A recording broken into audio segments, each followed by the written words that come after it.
নাটকের অভিনয় নিয়ে ব্যস্ত তানজিম সাইয়ারা তটিনী। এরই মধ্যে মোস্তফা কামাল রাজ পরিচালিত পথহারা মন নাটকে অভিনয়ের জন্য প্রশংসিত তিনি। নাটকটি আমাজন প্রাইম থেকেও দেখা যাচ্ছে। গত মঙ্গলবার বিকেলে তিনি কথা বলেছেন প্রথম আলোর সঙ্গে। সাক্ষাৎকার নিয়েছে মঞ্জুর কাদের। প্রথম আলো থেকে বিভিন্ন ধরনের প্রশ্ন করেছে তটিনীকে। তারই এক ধরনের প্রশ্ন, আপনার ফোন বন্ধ পাচ্ছিলাম। মঙ্গলবার ভোরে ঘুমিয়েছি 4টায়। আমার হয়ে থেকেও নাম বদল হতে পারে।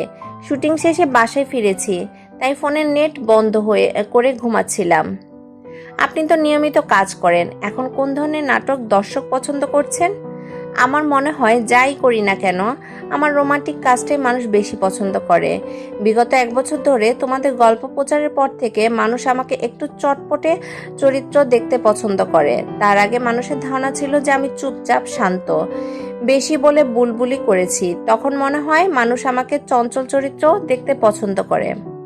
আচ্ছা, বাস্তবে আপনি কেমন? আমি চুপচাপ, কিন্তু যাদের সঙ্গে আমার সম্পর্ক খুবই ভালো তাদের সঙ্গে আমি আবার খুবই চঞ্চল। তবে বেশিরভাগ মানুষ আমাকে চুপচাপ হিসেবেই চিনে। পরিবারের কাছে আমি কি, তা অবশ্য পরিবারই ভালো বলতে পারবে, তা নাই বা বলি। আপনার অভিনীত পথহারা মন মানুষ কেন এত পছন্দ করলো? এটি অ্যামাজন প্রাইম থেকেও এখন দেখতে পাচ্ছেন মানুষ। আমার কাছে প্রথম যে কারণটা মনে হয় সেটি হলো গল্প। পথহারা মন নাটকের গল্পের সঙ্গে মানুষ খুব সহজেই নিজেদের খুঁজে পেয়েছেন।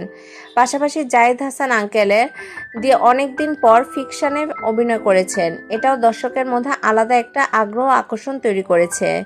তবে সবকিছু ছাপিয়ে রাজ ভাইয়ের উপস্থাপনাটাই আমার কাছে সবচেয়ে বড় ফ্যাক্টর মনে হয়েছে।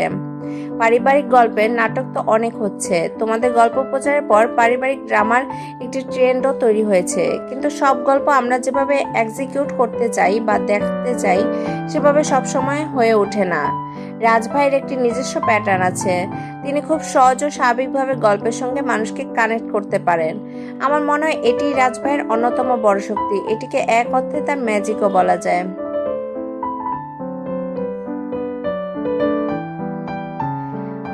এখন তো নানা ধরনের সিনেমা হচ্ছে। আপনি জয়া আর শারমিন এই ছোট চরিত্র করছিলেন। বড় পর্দা নিয়ে কি ভাবছেন? বড় পর্দা নিয়ে এখনই আলাদা করে ভাবছি না, তবে ভালো গল্প, পছন্দের চরিত্র পেলে অবশ্যই বিবেচনা করব। সত্যি বলতে নাটকের কাজ আমি খুব উপভোগ করি। এখানে যে ধরনের চরিত্র গল্প নিয়ে কাজ করার সুযোগ পাচ্ছি, বড় পর্দা এখন পর্যন্ত সেভাবে পাইনি। এর আগেও বড় পর্দায় কাজের জন্য কয়েকবার প্রস্তাব এসেছে, কিন্তু কোনটা আমার থেকে যথেষ্ট কনভিন্সিং মনে হয়নি। আমার কাছে সিনেমার কাজ করার ক্ষেত্রে গল্প চরিত্রটা খুবই গুরুত্বপূর্ণ, কারণ বড় পর্দায় ঝুঁকিটাও অনেক বেশি। আমি এমন কোনো কাজ করতে চাই না যেটা নিয়ে দর্শকের অনেক প্রত্যাশা তৈরি হবে কিন্তু শেষ পর্যন্ত তারা হতাশ হবেন। আমি বরং এমন একটি কাজ করতে চাই যেটি করার পর মানুষ বলবে তটিনীকে এই চরিত্রে দেখার জন্য অপেক্ষা করছিলাম।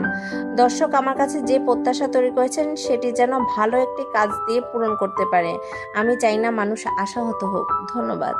যদি আমার ভিডিওটি আপনাদের ভালো লেগে থাকে তাহলে অবশ্যই একটা লাইক, কমেন্ট এবং শেয়ার করে পাশে থাকবেন। আর হ্যাঁ, আমার চ্যানেলটি সাবস্ক্রাইব এবং বেল বাটনে চাপ দিতে অবশ্যই ভুলবেন না। ধন্যবাদ।